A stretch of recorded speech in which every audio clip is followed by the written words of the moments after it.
Hello বন্ধুরা, এখানে পনির পরাঠা বানানোর প্রস্তুতি হয়েছে। গ্রেটেড পনির, পেঁয়াজ, লঙ্কা কুচি আর আদা গ্রেট করে রেখেছি। এবার একটা কড়াই সাদা তেল দিয়ে তার মধ্যে জিরে আর আদা ফোড়ন দিয়ে তারপর লঙ্কাটাকে ভালোভাবে ভেজে নিতে হবে। তারপর দিতে হবে পেঁয়াজটা গোল্ডেন ব্রাউন হওয়ার পরই কিন্তু আমরা পনিরটা দিব।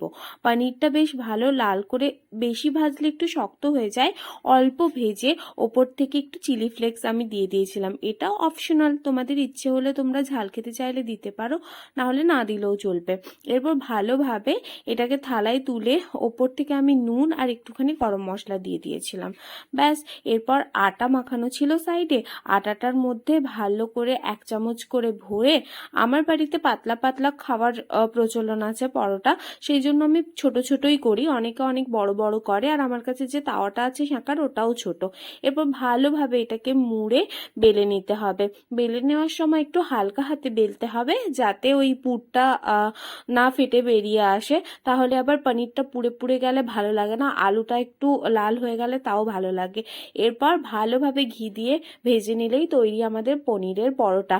দই দিয়েও খেতে পারো, বা আলুর তরকারি দিয়েও খেতে পারো, সস দিয়েও খেতে পারো। আজকের ডিনারে আমার পনিরের পরোটার সাথে ছিল দই, গাজরের হালুয়া আর ছোলার ডালের তরকারি। টাটা।